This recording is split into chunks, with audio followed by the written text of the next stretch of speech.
దశలో ఇప్పుడున్నటువంటి ముఖ్యమంత్రి రేవంత్ రెడ్డి గారు చెప్పిండ్రు, ఎన్ని సాధ్యమైతే అన్ని అబద్ధాలు చెప్తాం, అవి మేము ఆచరించేది లేదు. వాళ్ళు మోసపోవడానికి అలవాటు పడ్డారు. ఈరోజు వాళ్ళు మోసపోవడానికి అలవాటు పడ్డారు కాబట్టి మేము చెప్పడంలో తప్పేమి అని బహిరంగంగా చెప్పడం కూడా జరిగింది, మనందరికీ తెలుసు.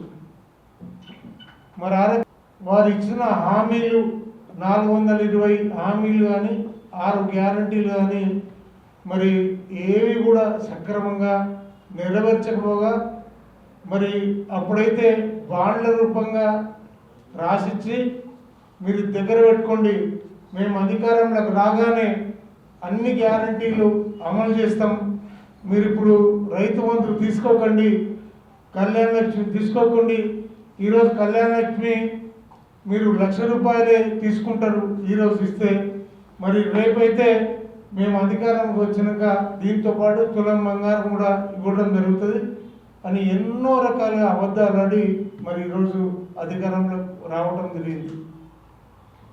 మరి ఇంత ఘోరంగా అబద్ధాలు ఆడి మరి నోటికి వచ్చింది మాట్లాడి వాళ్ళ నోటికే మొక్కాలి.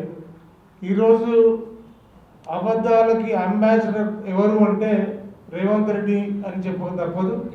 మరి అన్ని ఈరోజు ప్రజలు చీదరించుకుంటున్నారు, అసహించుకుంటున్నారు. ఆ నోటి కంపు మరి భరించలేకపోతున్నామనే పరిస్థితి ఈరోజు ప్రజల్లో కలుగుతూ ఉంది. ఆ మాటలు కనుక చిన్నపిల్లలు వింటే అలవాటు ఎక్కడ చేసుకుంటారో అని టీవీ ముందరికి వెళ్ళి పిల్లల్ని జరిపే పరిస్థితి కనిపిస్తూ ఉంది. ఈ కాలంలో పేదలందరికీ ఈరోజు లాభోక్తులు ఎవరైతే ఉన్నారో ముసలి వాళ్ళు పెన్షన్ రాక, దివ్యాంగులు మరి 4,000 నుంచి 6,000 ఇస్తామని చెప్పి, మరి అదే రకంగా పెన్షన్ అయితే 2,000 నుంచి 4,000 ఇస్తాం, ఈ రకంగా ఆటో డ్రైవర్లకి 12,000 రూపాయలు ఇస్తామని ఎన్నో అబద్ధాలు ఆడి ఈరోజు అధికారంలోకి వచ్చిండ్రు. మేము ఈరోజు ప్రతి ఇంటికి గడపకి ప్రతి మనిషికి ఈ కార్డు చేరవేయటం జరుగుతుంది. ఖచ్చితంగా వాళ్ళు నిండు మనసుతో ఈ 38 వార్డుల్లో అభ్యర్థులు ఎవరైతే ఉన్నారో వాళ్ళను నిండు మనసుతో ఆశీర్వదించి గెలిపించాలనేది మేము మనస్ఫూర్తిగా వారిని కోరుతా ఉన్నాం. మరి గతంలో ఉంటారు, ఉద్యోగస్తులు ఎక్కువ ఉంటారు, తెలివైన వాళ్ళు ఎక్కువ ఉంటారు. మిగిలినటువంటి సంగారెడ్డి ప్రజలు తప్పకుండా బీఆర్ఎస్ కౌన్సిలర్లను బీఆర్ఎస్ జెండా తప్పక ఎగరేస్తామని కూడా ఈ సందర్భంగా ప్రజలను ఆకర్షిస్తారు. ప్రజలు తప్పకుండా మాకు ఆశీర్వదిస్తారని కూడా కోరుకుంటా ఉన్నాం. ఇక ప్రభుత్వం ఆనాడు రేవంత్ రెడ్డి ప్రభుత్వానికి వచ్చేటప్పుడు 6 గ్యారెంటీలు 420 హామీలతోటి ప్రభుత్వం అధికారంలోకి వచ్చింది. ప్రభుత్వం అధికారంలోకి రాగానే మీకు 9 డిసెంబర్ నాడు ఏదైతే వృద్ధాప్య పెన్షన్ ఉందో, ముసలి వాళ్ళకి పెన్షన్ ఉందో, వికలాంగులకు పెన్షన్ ఉందో 9 డిసెంబర్ 9 నాడు 2,000 కాదు 4,000 తీసుకోవాలి, 4,000 కాదు 6,000 తీసుకోవాలని మాయమాటలు చెప్పి ఓట్లు వేసుకొని ఇప్పటికి 25 మాసాలు అవుతుంది.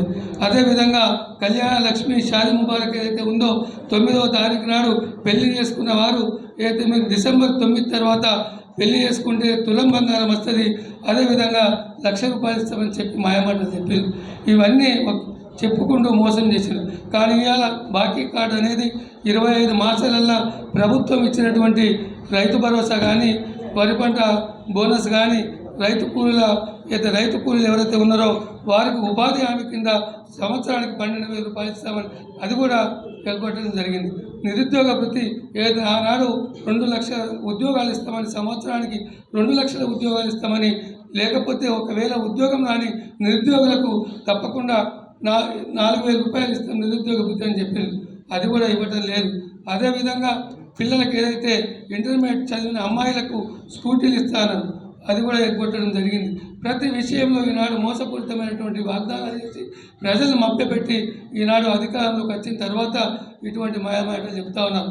ఇవాళ ఒకటి గమనించాలి, ఆనాడు బీఆర్ఎస్ ప్రభుత్వం కేసీఆర్ నాయకత్వంలో బతుకమ్మ పండుగ చర్యలు ఇచ్చినాం, రంజాన్కు ఈద్ ముబారక్ ద్వారా వాళ్ళకి గిఫ్ట్ ఇచ్చినాం, అదేవిధంగా క్రైస్తవులకు ఇచ్చినాం.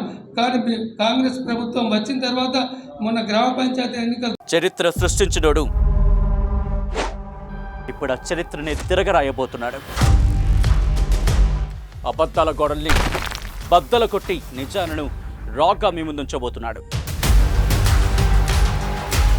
నిజమైన వార్తల కోసం వెంటనే డౌన్లోడ్ చేసుకోండి రా యాప్ని.